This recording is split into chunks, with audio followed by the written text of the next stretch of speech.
Welcome, everyone. Happy Pride Month. My name is Persis Karim. I go by the pronouns she, her. I'm the director for the Center for Iranian Diaspora Studies at San Francisco State University. Today, we have the great pleasure and honor of having Paria Hassouri. And I wanted to introduce her more formally and tell you a little bit about the format for today because we want to encourage audience participation. I'm going to briefly introduce Paria Hassouri, and she's going to share a few passages from her book, and then I'll ask her some questions, and then we'll open it up to audience Q&A. You can write your questions in the Q&A, and I'll read them, and if they're similar to each other, I might combine them. And you can post the questions throughout the conversation, and I'll try to be accountable to making sure they get asked. And if I don't, Shariar, who's our technical support, will be reminding me to do so. So welcome, everyone. It's the month of June. It's I think, an important month for everyone, but especially in our community in the Iranian diaspora. We really want to take the initiative to recognize, celebrate, and see all the members of our community, LGBTQ+. And today we have the good fortune of talking a little bit about trans issues, and specifically the mother of a trans young person who I think lends a different kind of perspective. So Paria Hassouri is a pediatrician, mother of 3, and transgender rights activist. She graduated from the University of Pittsburgh School of Medicine in 1999 and completed her residency training at the Cleveland Clinic Foundation in 2002. Her personal essays have been published in multiple sites, including the New York Times, the Washington Post, the Los Angeles Times, and the Huffington Post, and she's presented stories on stage through Expressing Motherhood. A proud Iranian American, she spent her formative years in Pittsburgh, Pennsylvania. She currently resides and practices in Los Angeles, California, and her memoir, Found in Transition, A Mother's Evolution During Her Child's Gender Change, was published in 2020 by the New World Library. And of course, you can purchase the book. We encourage you to do so. It's a lovely memoir, and I think really full of interesting and powerful stories about her own journey and the journey of her family that she took on this challenging but also rewarding experience of helping her daughter Ava transition. So I wanted to invite you, Paria, to tell us a little bit about the book itself and the process of writing it, and then to share a few passages with us. So welcome, and thank you so much for joining us. Well, thank you so much for having me and hosting this event. So basically, in May of 2017, which is 4 years ago now, hard to believe, my middle child at the age of 13 and a half came out as transgender. She was born designated male, and at 13 and a half, she told us that she believes she's a girl. And, when she came out, I had already been practicing pediatrician for 15 years, and my husband actually in his work worked with trans clients as well. But we were both completely blindsided when she came out. We didn't think that she had any signs of being trans whatsoever before coming out at 13. And so I was really went through a period of really anger, initially anger and denial, I think, before grief set in. And then, eventually moved on to acceptance and advocacy. And so in my book, I sort of go through the 18-month period after the day she came out, and how I went through these various phases. And I also weave in, so that's sort of the main storyline. And then I weave in a lot of my own experience of growing up in Pittsburgh, Pennsylvania, moving to the US in 1983, shortly after the Iran hostage crisis, and being, growing up in a very white neighborhood and being bullied and sort of carrying a lot of fear and insecurity into my adulthood. And I think really that fear and insecurity that I carried impacted a lot of my parenting in general. And I sort of had to face my own past as my daughter was transitioning. So I sort of weave in my story into her broader story, and that's pretty much, the gist of the book, I think. And I think the main reason, there were a lot of reasons why I wanted to tell our story, because people, always ask me, like, what made you put everything out there? Particularly my mother wants to know why I had to write it, wanted to know, like, why did you have to write a book and tell everyone everything? Just live your life, kind of thing, And I think the main initial reason that I wanted to write my book was because when my daughter came out in May of 2017, I think we knew a lot less about being trans than we do now. Just in the last couple of years, we're exposed to a lot more of this. And so everything in the media about trans people then was really negative. And everything I knew about trans people, the stories that I had heard at that time were all stories of kids who were presenting when they were young and coming up, where when they were 3 or 4 or 5 years old, they'd say, oh, I want to wear a dress, I want to be a Cinderella, I want to be a girl. Those were sort of the stories that 2020 would show. And there wasn't this narrative out there of these kids who come out later. And so I just thought, having no signs before puberty, there's no way that she actually is trans. And, once she came out and I came out of denial and we started self-educating, I learned that 50% or more of trans people don't really present until they start puberty or later. And it seemed like this was a narrative that was really missing. So, and I thought, me not really being educated caused like a 6 to 9 month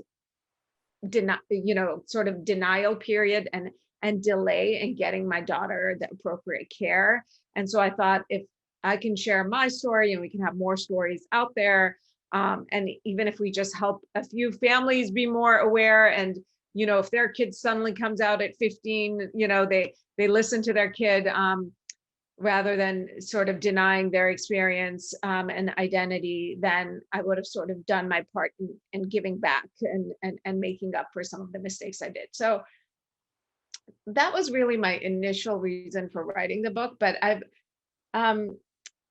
just interesting, since we're in the Iranian community is talking right now. Since I wrote the book, I've gotten so many emails from, parents of other trans kids who've said, this was, it's like you wrote my story. This was my experience. We thought we're the only ones. And I noticed that there's really a difference and then I got a lot of emails from Iranian families whose kids are questioning their gender identity. And I don't, it's obviously not 100% and you don't want to overgeneralize, but I did notice that there was definitely a difference in the emails that I was getting from others versus a lot of Iranian and Middle Eastern families. And, from other, more American families, let's say, a lot of the emails would be like, thank you for writing this and thank you for telling our story. And this is our experience. And a lot of the emails from Iranian families would be, this is happening in our family and I don't know what to do. And there's not a single person I can tell. So it just seemed like there was a certain like shame or hesitancy about talking, or feeling like I'm the only person they can actually, reach out to. Whereas I had reached out to my sisters, right away and told them, and to my family. And so I think, it made me realize how important it is, particularly in our community, that we're visible and that we're proud of, our queer children, and particularly trans children. And so that was not why I initially set out to write it, but I see how important that was now. Well, and it also, if you don't mind me asking, there's this layer of shame that being different or outside, I think, is both, evident in any culture, but I think for Iranians, being queer or trans probably is even more loaded, because in some ways it signals a greater outsiderness when you're an immigrant, right? And then also, look what's happening in Iran, right? There's people get killed, imprisoned, executed. So obviously there's the question of like this fear that people have brought with them about that experience for their children, that I think probably makes it even more frightening to be public about it. And it's a culture, I think, also that plays on that concept of shaming and shame. So I'm not surprised to hear some of what you're talking about, but there was I just wanted to tell you, there was an comment from an audience member who said, "Thank you, my 15-and-a-half-year-old just came out as transgender, and she or he didn't have any signal of it prior to that." So they're kind of glad to hear your experience. Maybe you could share with us a few passages, and so people get a sense of your book. I think the labor of writing a book and the labor of sharing one's story is so important for people to hear, not just the conversation around it. Sure.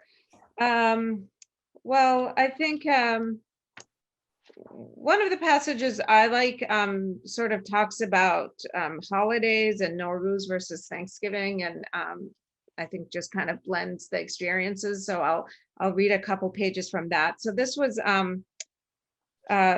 this is page 69, and basically the week before Thanksgiving had been Ava's birthday, and she had wanted to wear a dress. We were going to see Hamilton, and we hadn't let her wear a dress because my husband didn't feel like being out in public with her in a dress and getting everybody's eyes on us.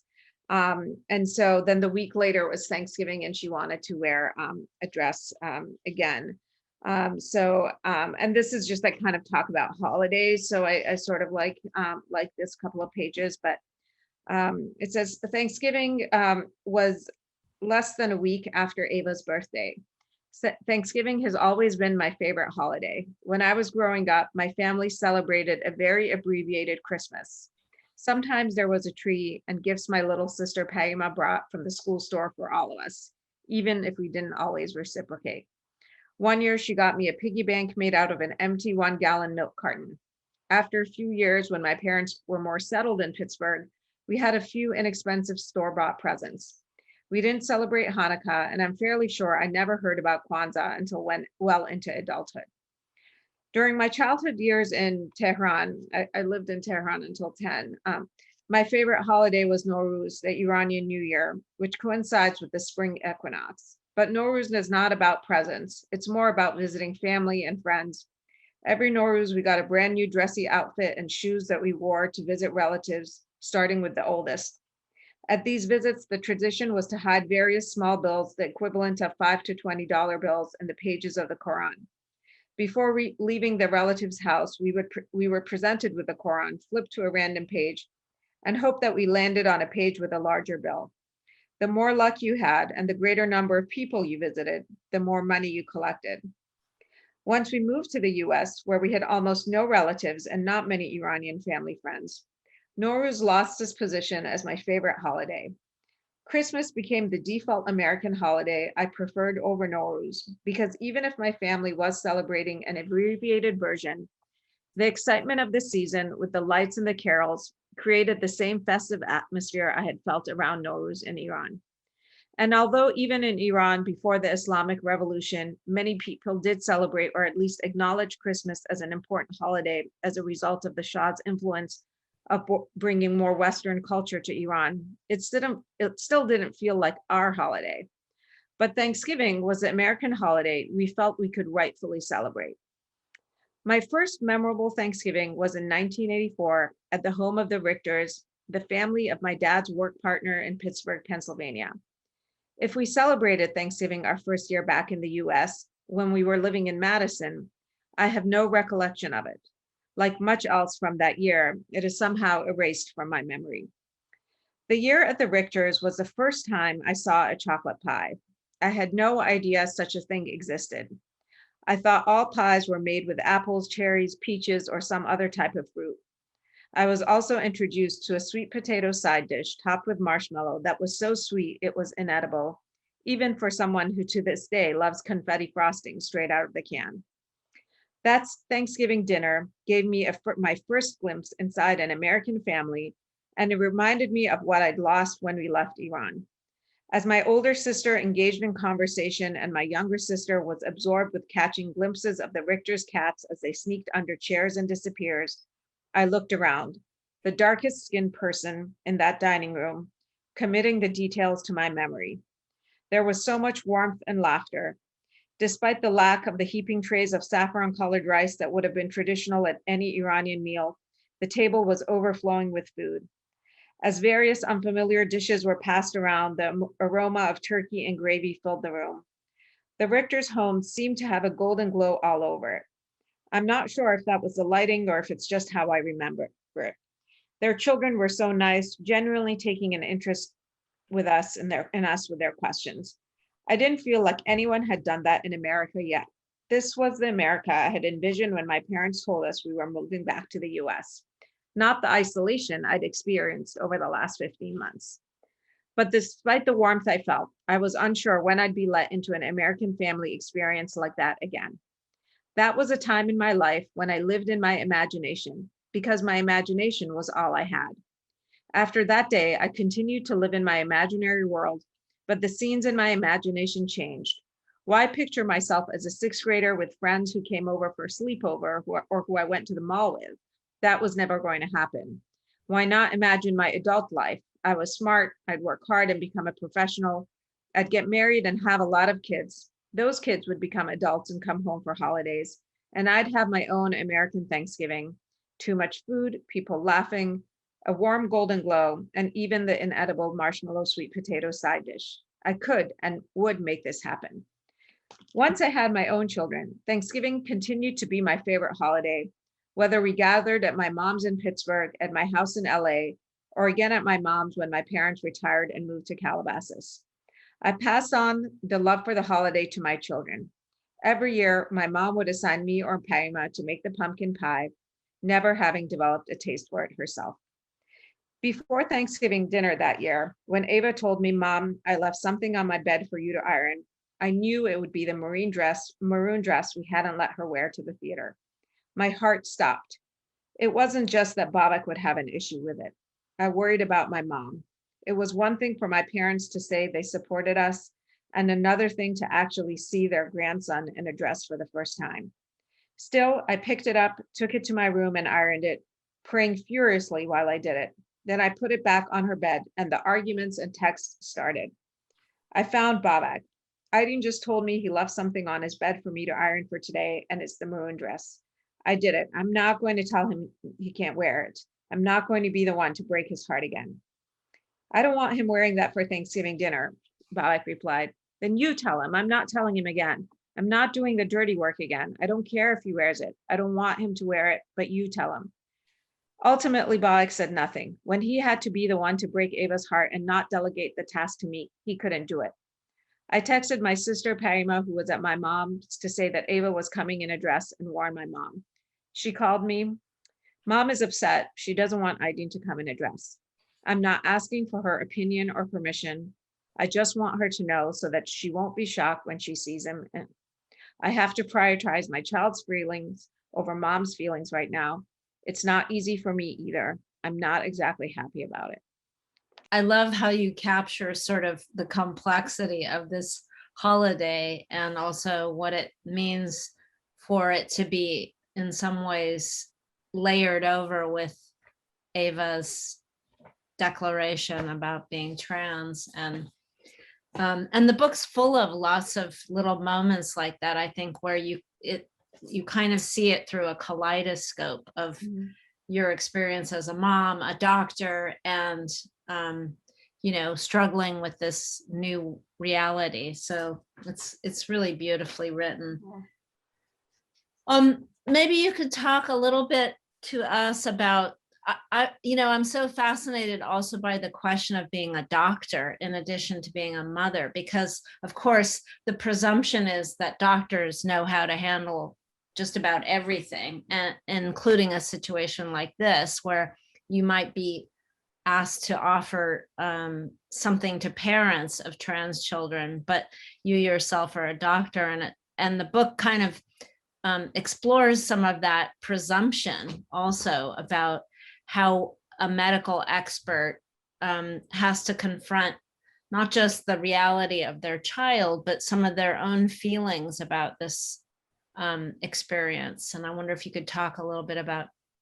Yeah, I mean, I think, when this happened in 2017, I mean, I realized I hadn't had any training on gender whatsoever during medical school, residency, or, the 15 years I had been practicing, up until that. We really absolutely zero training. And Ava came out May of 2017, and October 2018 is when the American Academy of Pediatrics released their first policy statement on transgender kids, saying that we should, listen and support transgender kids. And, here's kind of, what you should do and how you should support them. And by the time that policy statement came out, it was like, okay, well, now I know all this because I had to learn it, all on my own anyway. And even since then, we, as doctors, you have to do these certain amount of continuing medical education training credits every year to stay current. But you get to choose what you do these continuing medical education credits in. And so finally, I think in 2018 or 2019, maybe, or maybe even if it was 2020, I think it was 2019, they put out a module, a continuing medical education module on trans kids, which obviously I did, but I'm sure the majority of pediatricians haven't done that module, because you get to pick from 100 different modules, what you're gonna do. And so it really depends on, where the person's practicing and their exposure, whether they really know anything about, sort of how to support trans kids or parents who are dealing with something like this. And I think the other thing is that, in theory, yeah, I know that we should, even then, like in theory, I knew that you should support children in whatever gender expression they want. And but I couldn't get over this idea that there's no way my kid is trans. I would have known, there's no way this kid that never had any sign of being trans, like never wanted to do anything typically or traditionally female, is actually trans. And so it's like, yeah, I would support my kid if I actually believed that they were trans, but I don't believe that they're trans. I believe that they're lost and confused and trying to get my attention and depressed. And that if I can fix all the other stuff, then the trans thing will go away. Not that, the trans is why actually they're lost and confused and depressed. And it's hard, as a mother, I couldn't be, objective like that and see that, oh, maybe this is causing this, not the other way around. So in the time since you've seen your daughter transition, it seems like you pointed this out, like in 2 years, I think there's more of a national conversation, sometimes in negative ways, right? Right. With the attempt to pass these ridiculous bills and all that. But I think in a way, it's much more um, part of a national conversation than it was even 2 years ago. So I imagine that has affected even the ways in which people in the medical world are thinking, about the necessity to be educated about gender. Is that true? I do think so. At least definitely in Los Angeles, I see that. I don't know how it is other places, but I definitely see that in Los Angeles. Yeah. And I think there has been a lot of change in terms of just visibility and positive representation in the last couple of years. And Sarah McBride is now like the first senator, elected trans senator. That just happened, and so I think there's definitely been a lot more representation in the media and positive representation. And then obviously anytime there's positive things happening, you have the people who are, pushing back on the other side and trying to pass these ridiculous bills, and there's pushback. So it's, I do think it probably, I don't know what it would have been like if this had happened today instead of in 2017. And would I have had a different reaction, and would I have come around sooner, or would it have been just as shocking and just as heartbreaking? I'm sure it probably maybe wouldn't have been just as shocking, but I don't know. I don't know. Yeah. There's a question from an audience member, and I want to see if you can respond to it. It's from our friend Milad. Thanks for hosting this wonderful conversation. Can you speak to intergenerational communication of queerness and trans experience, for example, with your own parents, aunts, uncles, etc.? Yeah, I mean, I think I was really scared to tell my parents, and they, well, I should say I was really scared to tell my mom. I wasn't actually scared to tell my father, but my dad is pretty, I mean, my parents are very, liberal, and, but that doesn't mean, that this is so outside of, was so outside of anything they really knew, that, even though they were, very liberal, I just didn't think that this would be something that particularly I thought my mom would have a really hard time accepting it and understanding it. But and so I was really worried about telling them. But when I told my mom, I mean, right away she was like, I thought that her reaction was going to be, oh, like, this is terrible, and how did this happen? And your kid's just confused, and this will all go away. And she was just like, okay, everything's going to be fine, relax, we're going to figure this out, everything works out. She was, I mean, she didn't, I don't think she believed it either. I think she thought it was a phase as well, but she didn't have a negative reaction. She had a, she was just like, okay, we're here for you, and we're going to figure this out, and it's going to be okay. And when I told her, and she said everything's going to be fine, it was just like this huge weight was lifted off my chest, because I had really been dreading telling her. And my father went into like immediate research mode, and then came back being like, yeah, we just need to listen and support and just take things day by day, and see what happens.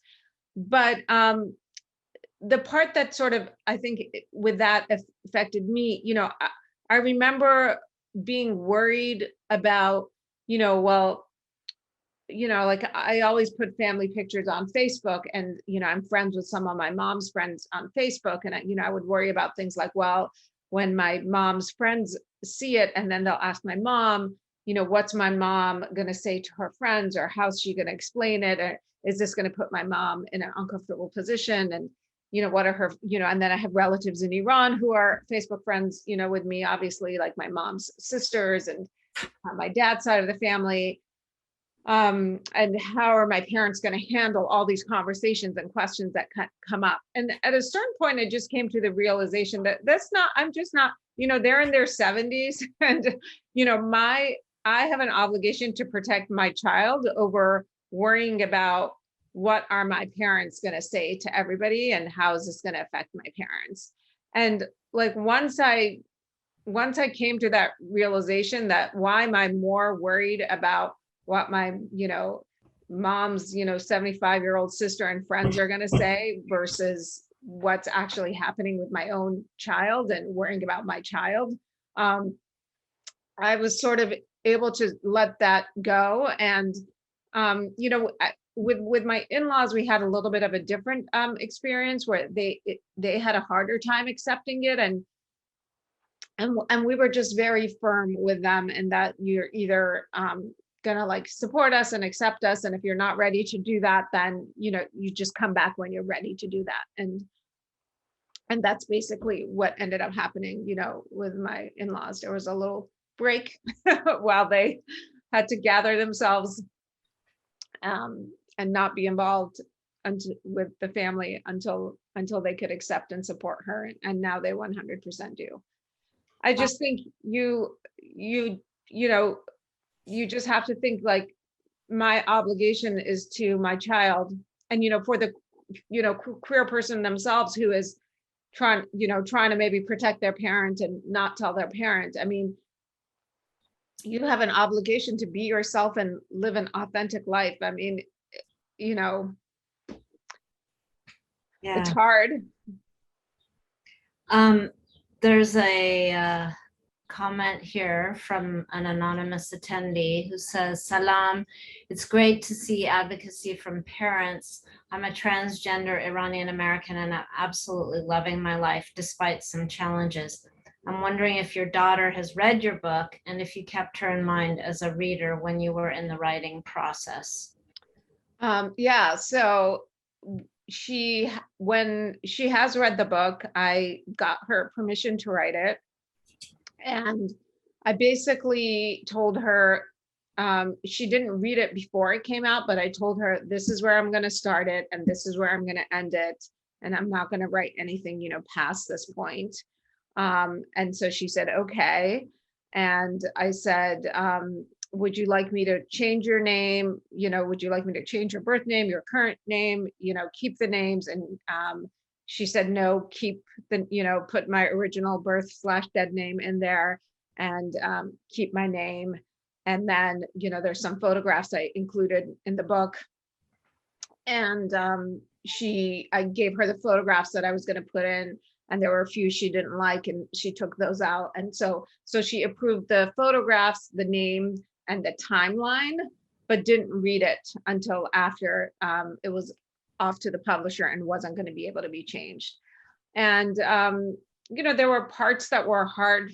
Overall, she's really proud of the book. And she shared it with some, with her friends, and she did a podcast with me once, but and there's a couple parts that are a little bit hard for her to read, but I think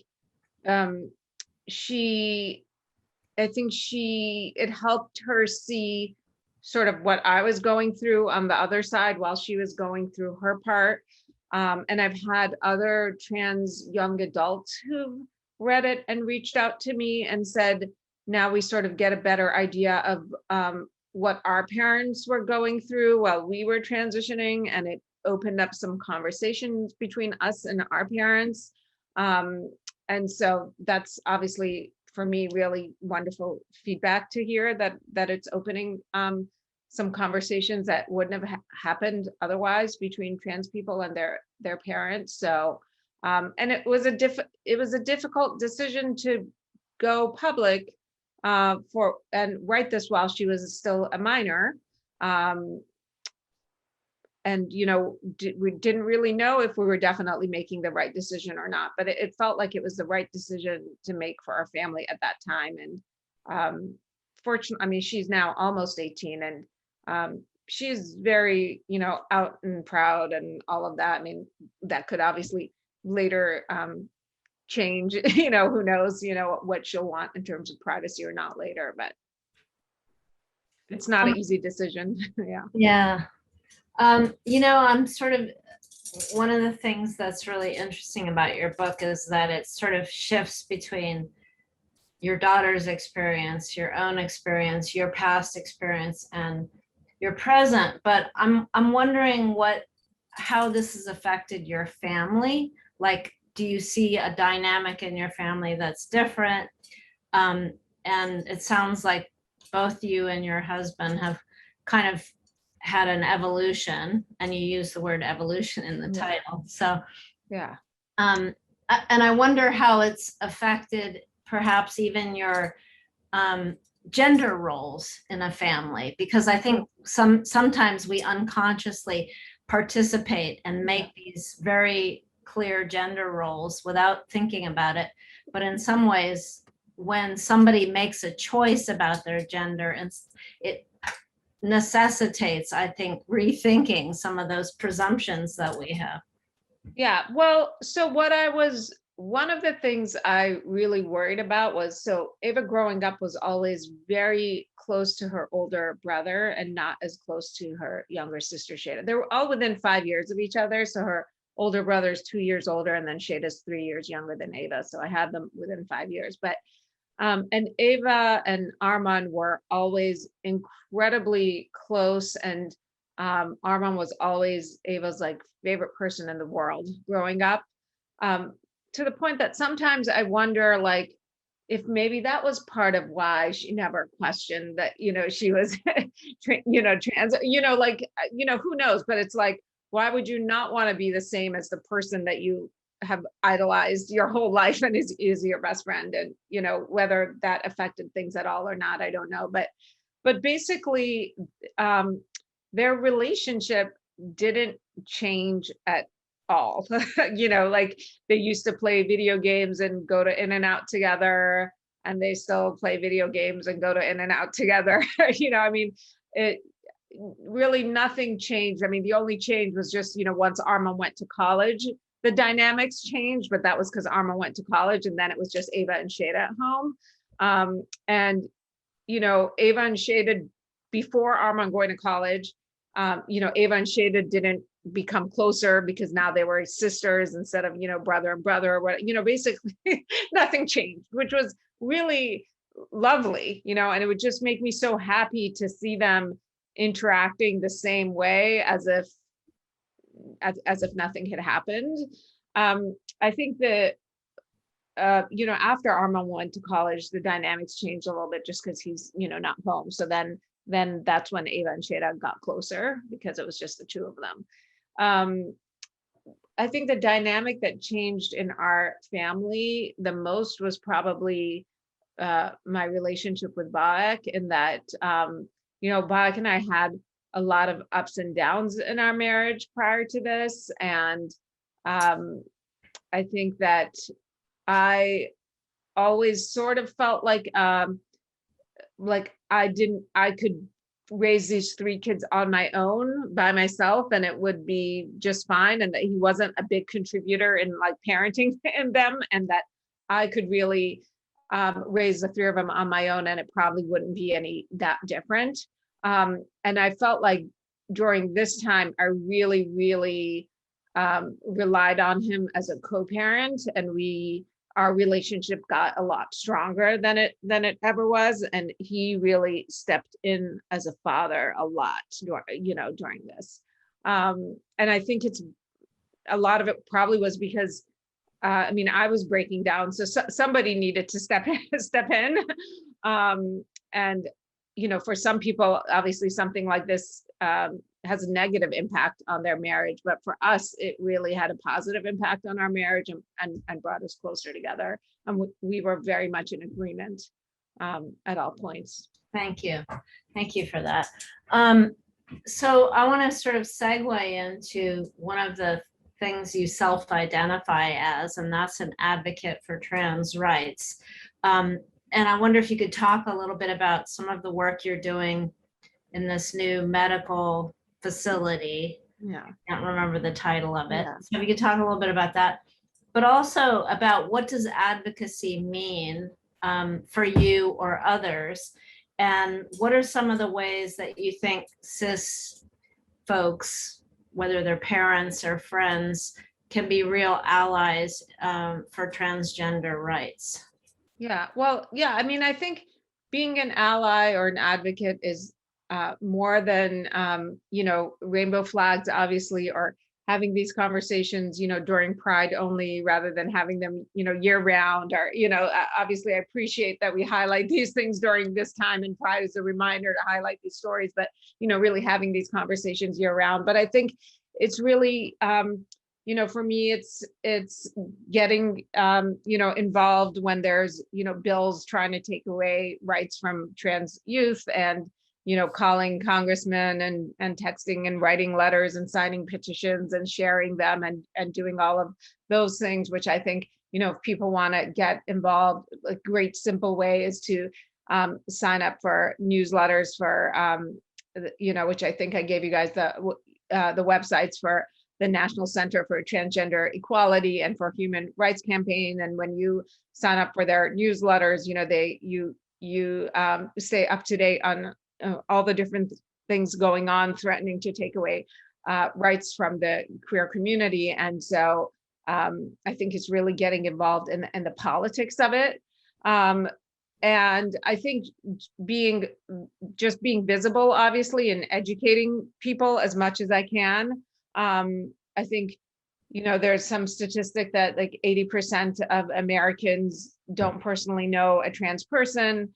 And so I think, we fear what we don't know. And so if people, see me talk, or see me with my daughter, or read my story, or see our pictures on Instagram, then it's, particularly with Memoir, you feel like you really got to know a person or a family. And so you're not in that 80% anymore, even if you don't personally know me. You feel like, a family with a trans kid. And really my family's like any other family, and my child deserves the same exact rights as every other American and human. So I think, I think visibility obviously is very important. I think getting involved with politics is important. And, we, as a pediatrician, the last couple of years, I did sort of all the training I needed to do to be able to start practicing pediatric trans care, which is basically helping kids medically transition. And by, kids, we're talking about, kids who have already started puberty or later. When we say trans kids, we don't do anything medically in pre-pubertal children. So we've started a pediatric and adolescent gender wellness clinic where we help support families, and then do puberty blockers and gender affirming hormone therapy if needed. So I'm sort of doing it both from medicine and, personally, and trying to be out there and talk, and then politically as much as I can as well. Yeah, I wonder if you could comment a little bit about apparently there 33 states have now attempted to pass more than 100 bills that curb transgender people's rights across the country. And this was sort of a record-breaking year, I think, for that. And of course, the most recent one was on the start of Pride Month. Ron DeSantis of Florida announced a bill to curb trans youth in school athletics. And, we see this as kind of a culture war, right? It's the frontier of a culture war that conservatives are trying to take back, so-called take back the country. But what does it do to children to young people, youth, to have some of these bills actually get passed and then be prohibited from participating in certain activities? And I know your daughter had some experience with that, right? Well, she had a little bit of an issue, just like with her choir program, when they were doing a sleepaway thing, and them trying to figure out, was she going to sleep in the girls' cabin or the boys' cabin, or where was she going to sleep? And so that was sort of the extent of where she got excluded. And there was when she started her freshman year, she was not out yet, so she was in men's choir, and there was a men's choir and there was a women's choir, and she had come out to us, but she wasn't out in school, and she had signed up for men's choir the year before. And so now she was like stuck in men's choir, and, had to wear this like, pants and shirt for the concerts, which was really hard for her. And that was a whole thing with the school, which they actually were willing to accommodate her once we talked, and it basically caused the school the next year to eliminate men's choir and women's choir and just have I think like bass and alto choir and soprano, and just changing the terms, and so it's like if you're a guy with a soprano voice, I guess you're going to be in soprano choir, and if you're a girl with a deep bass voice like my daughter, you're going to be in the bass choir, which they gave it some name, but it was basically based on your tone of voice and not women's and men's choir anymore. And that all happened because of her, which I was super proud of. But yeah, I think it's, I mean, for these poor kids, I mean, for some kids, I mean, sports is so important and such an outlet, and really, all a lot of where they get their sense of community, and to tell them that they can't participate in a team that aligns with their gender identity, I mean, it's devastating for a lot of these kids. I think this, to me, it's just, when you see all this happening, it's because again, anytime there's visibility and there's progress, there's going to be pushback. So I think it just, just speaks to how much we're trying and working hard to, have progress. And so then we get this pushback, and I think the pushback will be temporary, and we'll hopefully move on, and hopefully people will, people won't, will go and, sign all the petitions to not let these bills, pass, and not support the people running for office who are trying to get all this legislation passed. Right. I wonder if you would read another section of your book for us. Sure. Let's see. I'm trying to figure out what might be a good passage. I'll read this passage that's about. I think this is one where, because of Ava, I start sort of questioning my body and accepting my body. I think that resonates resonated with a lot of people. But so this was. I think this was, we had gone to do some sperm banking, and Ava had been asking me, we had done some sperm banking before starting hormone therapy. And we were in a waiting room, and she had been like asking me a lot of questions, and I had started to sort of reflect on that. And so it goes, Ava's self-assured, this is page 162. Ava's self-assuredness about being a woman and a mother one day, combined with a series of questions she started asking me once she realized we were going to let her start hormone therapy, got me thinking about myself. Her first question was, how long do you think I need to be on estrogen before I start getting some breast tissue? I thought about my breasts, how much I complain about their sagging, and how many times they have been squished into X-ray machines for mammograms. I remembered the ultrasound appointment to check on a suspicious area of breast tissue, followed by the 2-hour MRI to further check that same spot.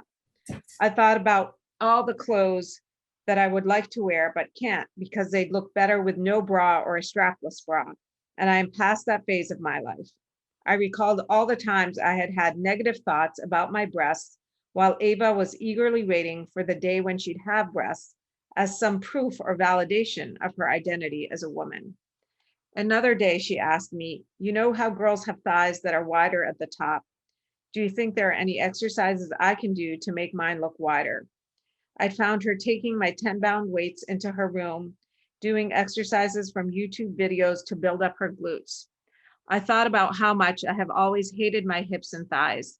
My mom, her 5 sisters, and I all have the same wide childbearing hips.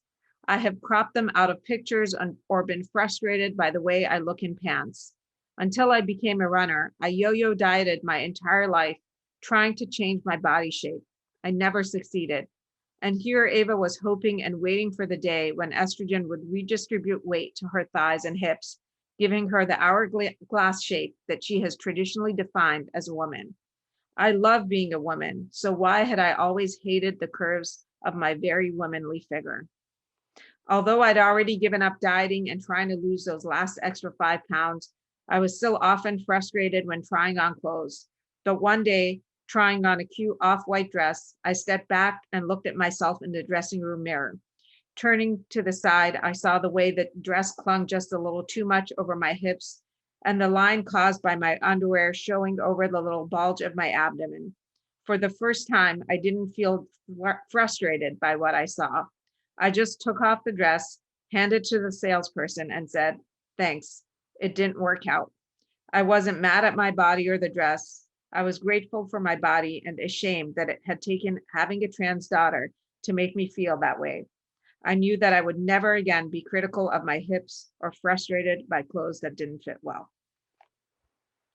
That's really interesting because in some ways it's like, the way in which women are often inculcated into disliking their bodies, and then to have someone close to you who wants to take on that, right, is quite interesting, and it posits all those questions about when you are born in a certain gender and socialized in a certain gender, you sort of start wearing all that stuff and you're not even thinking about it. So really. Yeah. And now, she's been on estrogen for a few years. And so sometimes she'll, wear these, she has these like tights that have horizontal stripes on them. And sometimes she'll wear them and she'll be like, "Mom, look how thick my thighs look in this." And she's so excited about it. And I'm like, this is so, it's so interesting that she's really happy when her thighs look thick to her in in certain clothing. Okay, there's a few questions and comments.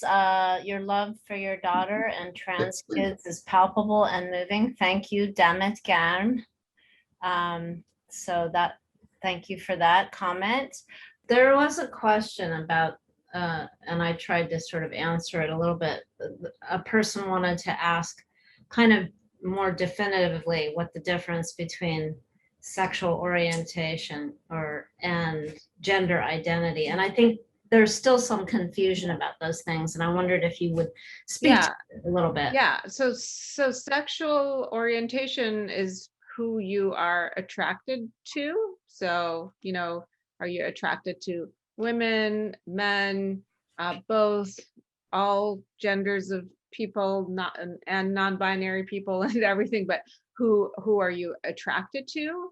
And gender identity is who do you feel that you are? Do you feel like you yourself are women? Do you feel like you yourself are a man? Do you feel that you are neither? So you were non-binary. Do you feel like you are fluid, where sometimes you feel more feminine and sometimes you feel more masculine? So gender identity is about who you are. So and sexual orientation is about who you're attracted to. And so there's a term cisgender. And so a cisgender person would be me. So a cisgender person is somebody who, when they're born with certain genitalia, like they're born with a vagina, and then the doctor says they're female, and then you also identify as female. So your gender identity and your genitalia, and the one assigned to you based on genitalia at birth match, and that's a cisgender person, and that's what the majority of people are.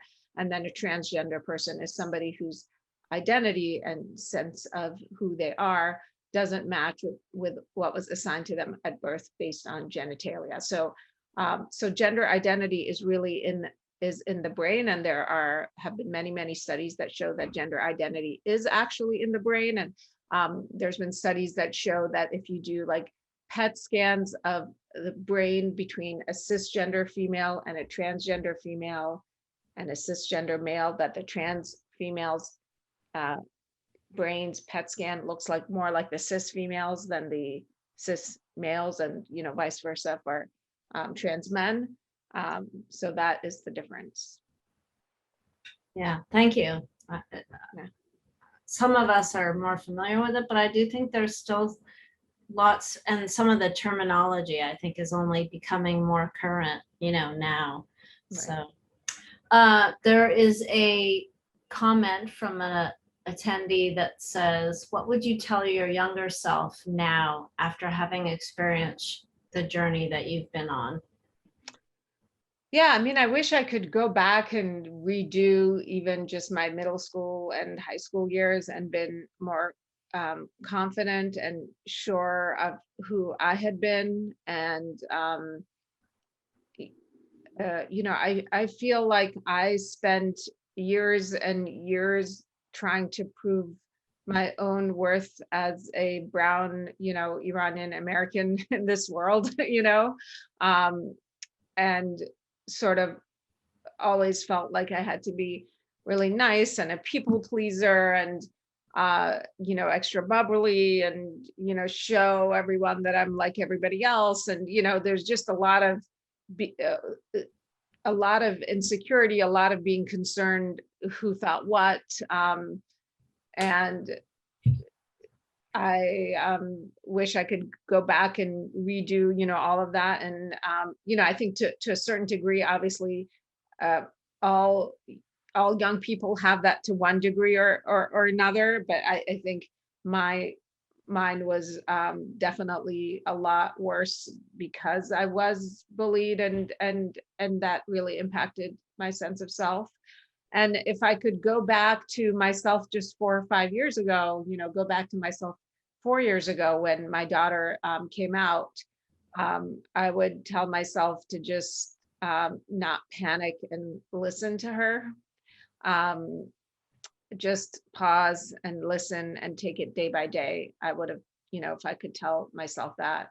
I mean, the me in 2017 would never have in a million years imagined that I would like not only accept this, but that it would become this life-changing event in my life and, enrich my life, because it really got me involved with a whole community that I wouldn't have, otherwise known.